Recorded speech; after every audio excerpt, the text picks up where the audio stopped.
Oklahoma Gardening is a production of the Oklahoma Cooperative Extension Service as part of the land grant mission of the Division of Agricultural Sciences and Natural Resources at Oklahoma State University, dedicated to improving the quality of life of the citizens of Oklahoma through research-based information. Underwriting assistance for our program is provided by the Oklahoma Department of Agriculture, Food, and Forestry, helping to keep Oklahoma green and growing. Today on the Best of Oklahoma Gardening, we are getting ready to do some spring cleanup and cutback of the woody plants and trees in our landscape. Host Casey Hentges prunes our roses and brambles to keep them in check and looking great. And Mark Bays, our favorite urban forester with the Oklahoma Department of Agriculture, Food, and Forestry, takes us through the tools and techniques of proper tree pruning.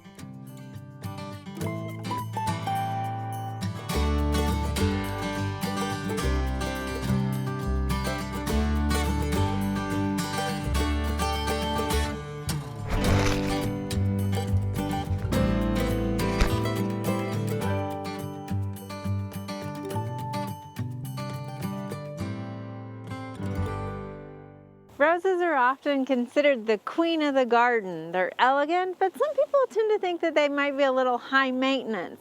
And I think a lot of times when we're talking about pruning roses especially, people get a little bit anxious about what to do and when to do it for fear that they might damage or even possibly kill the roses. But really, roses have come a long way and they're a lot more resilient than we might give them credit for. Now, typically you want to prune most of your shrub roses in mid-March, and that's because pruning roses can often cause new growth to come out. And as we know in Oklahoma, a lot of times we get late freezes, and so that new growth is going to die back. But at the same time, we are in Oklahoma and the weather is variable, and so you can see here we already have some new growth coming on it, and you really want to prune it before it takes off too much also. So when you're looking at a rose, you're looking at mainly maintaining its shape and its size because it's going to, again, increase throughout the growing season. When you start pruning, it's really best to use a pair of long-handled pruners or loppers, and that allows you to get into the shrub without scratching up your arms too much. Now, when we're looking at pruning hybrid teas, multifloras or polyanthus or floribundas, you really are going to look at pruning down to about a 12 to 24 inch height, taking it all the way back to the ground to 12 to 24 inches. Now, if it's a rose that you haven't pruned in several years, you might want to prune back to that upper end of 24 inches, just so you're not cutting it back too much, too drastically, too soon. So here we've got one. It's probably about 3 feet high, so we're going to try to take it back to some of these main branches down in here. And when you're pruning, you're going to want to open up the structure a little bit, make it more of an open canopy, and that allows for good airflow. So we're going to look to prune something.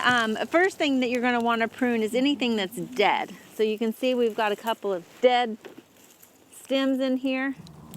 And we're going to take those out first. So after we've cut anything dead, we also want to cut anything that is rubbing. And so you can see this branch here is rubbing on the one behind it because this one is going more towards the inside of the canopy of the rose. We're going to take out this one.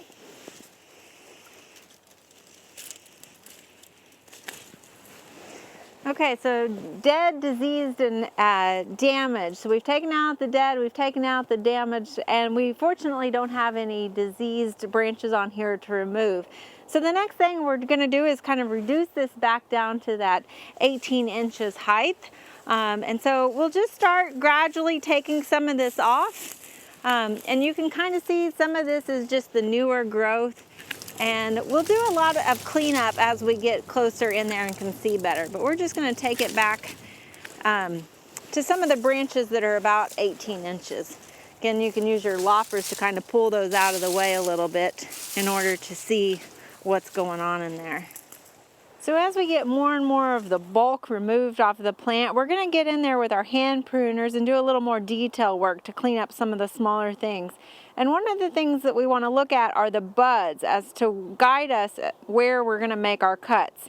So you can see they have alternate buds. Here it comes out this side and then it comes out the opposite side as you go up the stem, back and forth as you go. And what you're going to want to do is cut above a bud that is facing outward. So if we were to cut above this bud right here, this will initiate growing and cause it to grow in toward the middle of the shrub. Whereas if we cut above here, it's going to grow out, allowing for a more open canopy, which is important for good air circulation and reduce the potential for diseases. So again, here you've got your inward facing bud, this is going out, and so you'd make a 45-degree cut right above that bud. And it's really best to do it on an angle so that when you have any water, that's going to run off instead of having it set right on a flat stem. All right, once you get it to a manageable height that you're really looking at establishing, you're also going to start looking at the center of it and take out some of the smaller, more spindly canes. Anything that's less than the size of a pencil, you really want to go ahead and remove. So really, again, this is the best way to prune many of your shrub roses, your multiflora, floribundas, polyanthas, and your hybrid tea roses. Again, taking them down to a 12 to 24-inch height. So for your old-fashioned roses that you might have, they don't need a lot of regular pruning. They tend to create their own natural mound, so you might just prune them occasionally to keep them back if you want to keep them in check a little bit. But the others prefer a yearly prune early in the springtime before they really start flushing out. Now on your climbing roses, those are a little bit different. Because they put a big flush of flowers in the springtime, you're going to prune those after they bloom. And when you're pruning climbing roses, you're looking to remove the older canes, the large canes, and allow those newer canes to really develop, because that's where you're going to get the most flowers the following year. So you're going to want to go ahead and tie those or train them somehow to the arbor or trellis or the structure that is supporting them. So regardless of what you're pruning, after you've pruned everything, you want to make sure to thoroughly clean and rake up any of the debris to prevent any diseases from continuing to grow on that new foliage that will soon be emerging. When you're pruning, again, don't be afraid to make multiple cuts on that same branch. It's always better to cut less than it is to cut too much, and then of course you can't re-glue things back together. So there are several times where you might just reduce it and then realize that you need to cut it even further, and that's okay. And make sure that you take a step back and look at it occasionally. I mean, you can see we've reduced this plant a lot and it looks a little drastic, but don't worry, it will come back. Even the queen of the garden needs a little tough love.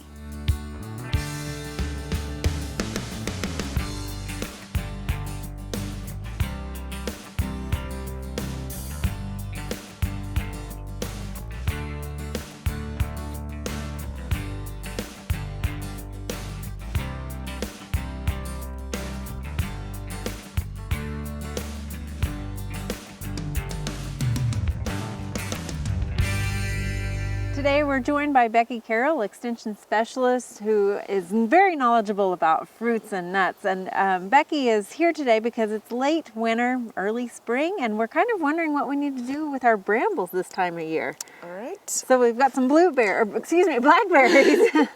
Yeah, we have a couple of blackberries here. We're going to look at how to get them back into shape. It looks like our blackberry never really went dormant this year. Yeah, it's still leafed out pretty well. So it may be the type that this one is, the variety that this is. Mm-hmm. And if it's Natchez, it has more of a kind of a trailing, semi-trailing habit. It's not as erect plant as some of the other ones, but they're a little more cold sensitive, and it may be that they just don't go fully dormant during the winter time. Okay. But yeah, we can take a look at these, what we need to do to them. So there's two different types of canes we're looking at, and tell us a little bit about those two canes and which ones are going to produce for us this year and which ones we need to cut back. All right, so blackberries have a perennial root system, but they have biennial canes. So the first year that they come up, they are primicanes, and so they're just vegetative. The canes won't fruit. And then the second year after, these are primicanes, and then after they go through this winter, then they will become floricanes. And so our fruit will be produced on these these canes that are left. All right. So if we had cut all these back, then we wouldn't have any fruit this coming year. So we need to leave some of those primocanes down at the bottom, the new shoots that are coming up. We need to leave some of those through the summer so we'll have new shoots to fruit for the following season. It looks like someone's already cut out all of the floricanes from this season, and those, after they fruit, those canes die back to the ground. Okay. So it's pretty easy to tell the difference between a primocane and a floricane at this time of the year. Okay, so if there was any dead, we would want to go ahead and those remove would that. be, yeah, because they're dead. They're not going to benefit us at all. Okay. But these will be fruiting this next spring. Okay. So we want to get them kind of pruned back and in shape a little bit for that season. Are we going to keep all of these canes then, or reduce We're them going a little to normally. When we have, when we're doing our pruning, we may end up with maybe 10, 12, even up to 20 different, depending on the type of blackberry, new primocanes. Okay. And so we want to thin those out and leave maybe 3 to 5 per plant, because if we tried to leave all of them, it would really make our blackberry root decline. Okay. It'd just be too much for that one root system to produce. Gotcha. So we would thin them down to 3 to 5 of these canes. See, right here's one, and then we've got one, really one on this side that we have, and then there's another that's right here. So we don't have a lot that we have to thin out. So we're just going to prune them up and kind of get them where they're a little bit better shape. If we leave them too crowded too, we can add to the disease pressure. Won't get as good airflow through the canes, and so that can be a problem as well. So we're actually going to take off some of the side shoots off. We are going to canes. take off some of the side shoots, yes. And so all these laterals, you can see we've got our cane right here. Normally we would want to leave this, it looks like this one's been damaged. We would want to leave one that's a little bit taller and tie it to our trellis if we have one in place, just to keep it upright. Especially with the trailing varieties, it's very important to leave them one that's going to be dominant so you can keep it upright off of the ground. Okay. Whenever these blackberries, if they start going down, touching the ground, they'll start rooting. And once they start rooting, then they're not really thinking about producing fruit. Okay.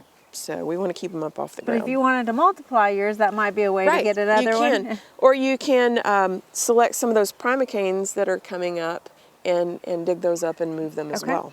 All right. And you just want to keep it up off the ground. Okay. It doesn't have to be anything major. And your trellis, it may be a different configuration. It may just be one wire on some types.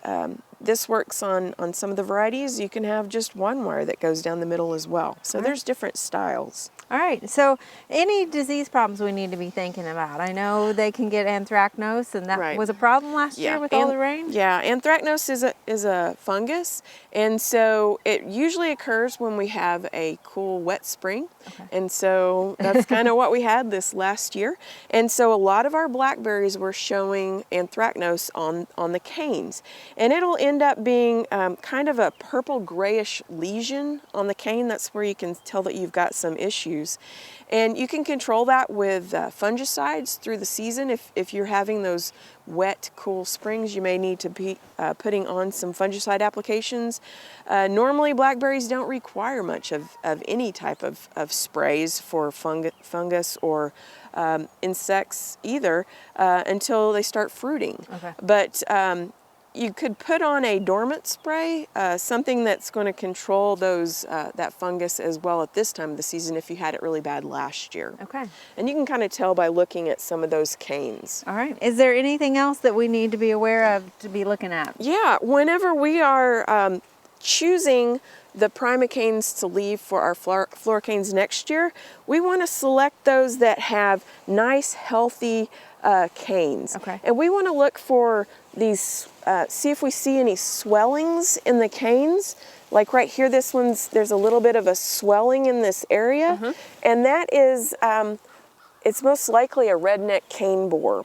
And so it's an insect. You may notice in the spring that there'll be some feeding on the leaves, but they lay their eggs in the cane, and then that overwinters inside there, and it makes this cane weaker. And so when you're pruning and you have 4 or 5 that don't have any swellings, you'd leave those, and this one that has a swelling, it would be one that would be a good candidate to remove.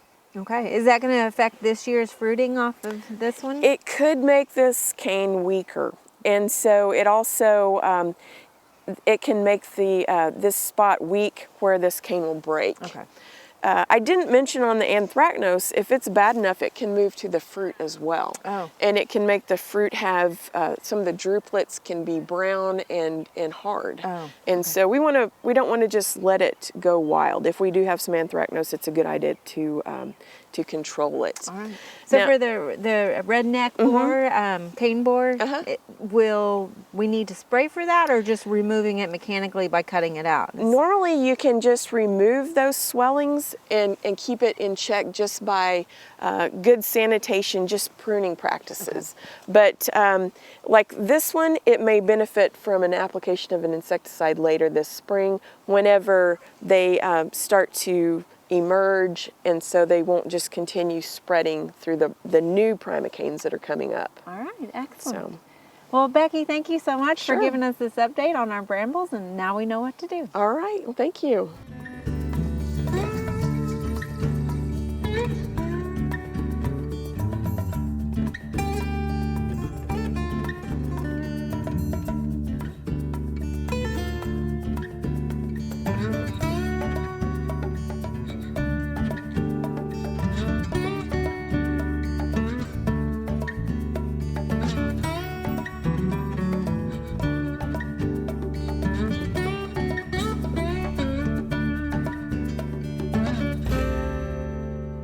Hi, I'm Mark Bays with Oklahoma Forestry Services, and now is a really great time to be out looking at our trees, pruning our trees, and just doing a little bit of that work that, it's the end of the winter time, spring is here.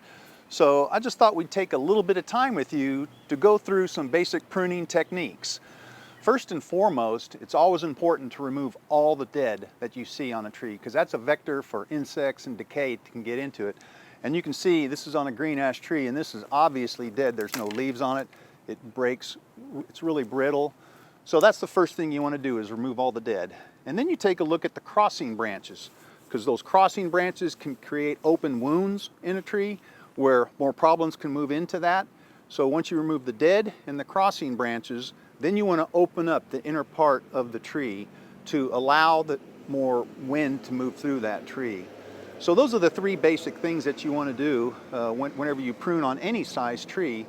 And the older the tree is, you probably don't want to prune it as much as a younger tree.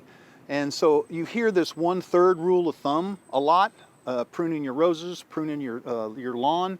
I'm a little bit more conservative when it comes to trees. I like to do more of a 20 to 25% in a given year, because that's where the food production of that tree is in the leaves, and you don't want to remove too much of that food. So let's take a look now on this one bottom branch, and I'm going to demonstrate the 3-cut technique on it. So this is about a 3-inch diameter branch. And so I want to use the 3-cut technique on that, because if I was just to cut this, which is where my final cut was to be, there's so much weight on it that it might strip down and open up a cavity on the main trunk of the tree, and that's what you're really trying to avoid. So in the 3-cut technique, you find a place a little bit away from it, you come up underneath it, and you cut maybe about no more than 1/4 to 1/3 of the way through the trunk on the bottom section of that. So when you get to about that point, you see here, that's a little bit more than 1/3. So then you make your second cut just on the outside of that, and then what the hopes is when that tree breaks off, is that it won't strip any bark on the lower end on that. And this is true on both dead branches or particularly live branches.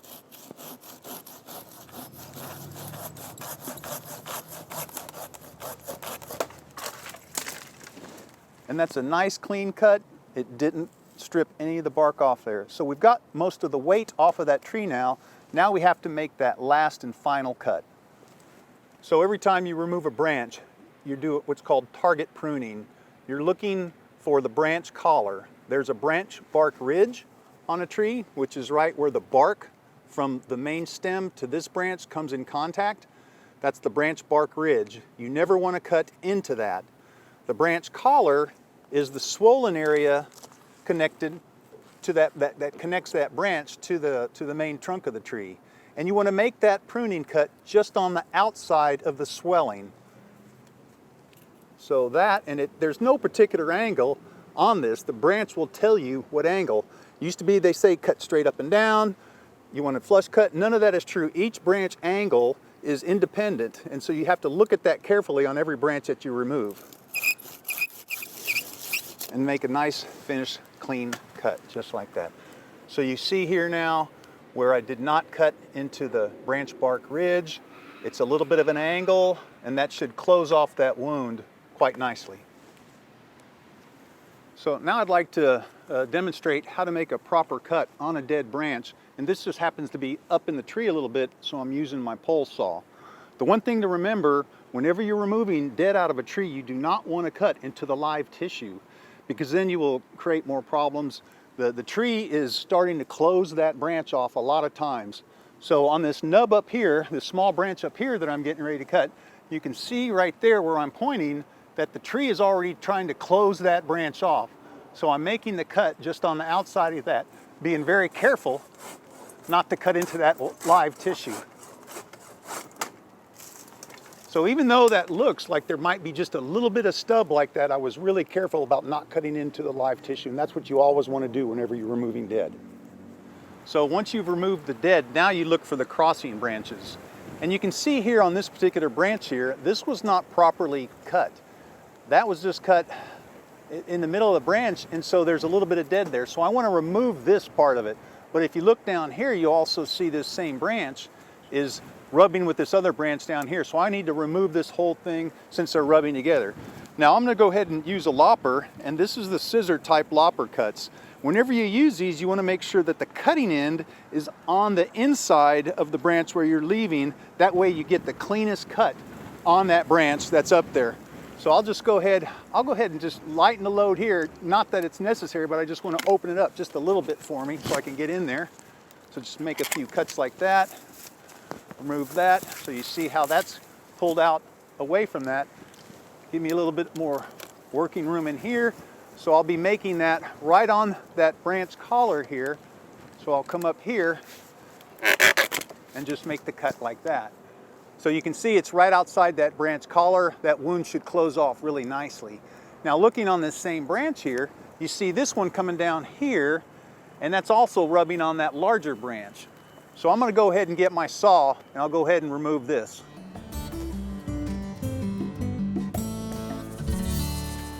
So this is the branch I'm going to remove now because it's rubbing.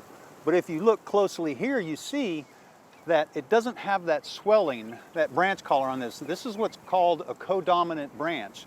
So in that particular case, you don't have that swelling to cut just on the outside, so you have to use your best judgment to go ahead and cut it as close, but not into this other branch that you're remaining.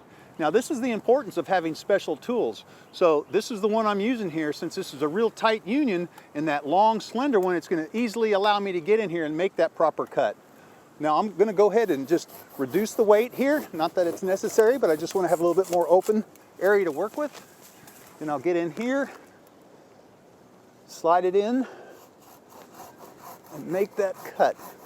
It's really the best case scenario on a codominant stem. You want to get as close as you can to this, still cutting it at an angle, but not damaging any more than you have to.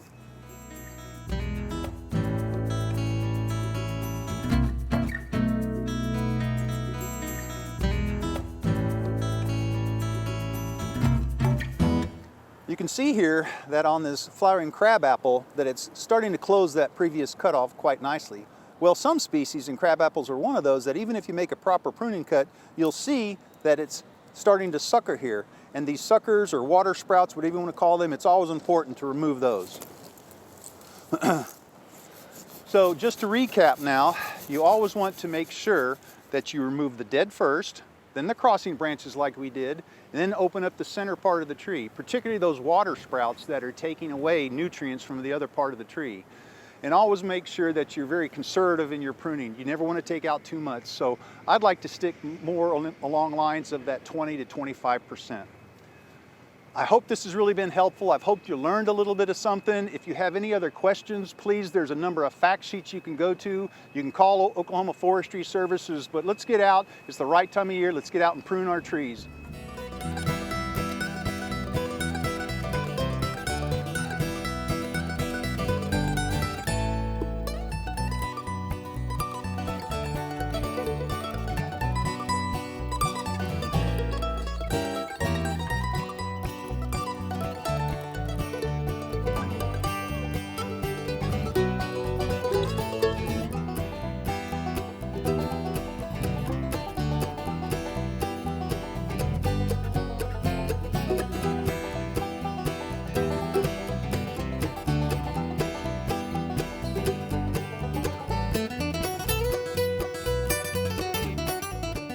Next week will be time to think about the vegetable garden.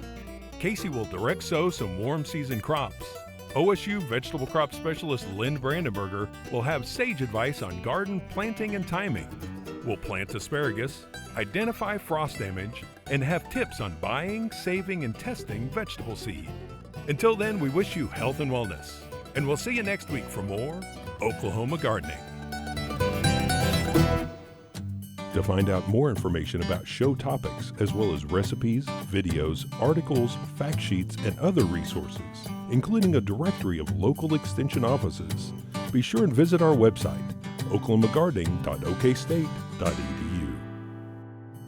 And we always have great information, answers to questions, photos, and gardening discussions on your favorite social media as well. Join in on Facebook, Twitter, and Instagram. You can find this entire show and other recent shows, as well as individual segments on our Oklahoma Gardening YouTube channel. And tune in to our OK Gardening Classics YouTube channel to watch segments from previous hosts. Oklahoma Gardening is produced by the Oklahoma Cooperative Extension Service as part of the Division of Agricultural Sciences and Natural Resources at Oklahoma State University. The Botanic Garden at OSU is home to our studio gardens, and we encourage you to come visit this beautiful Stillwater jewel. We would like to thank our generous underwriter, the Oklahoma Department of Agriculture, Food, and Forestry. Additional support is also provided by Pond Pro Shop, Greenleaf Nursery and the Garden Debut Plants, the Oklahoma Horticultural Society, and the Tulsa Garden Club.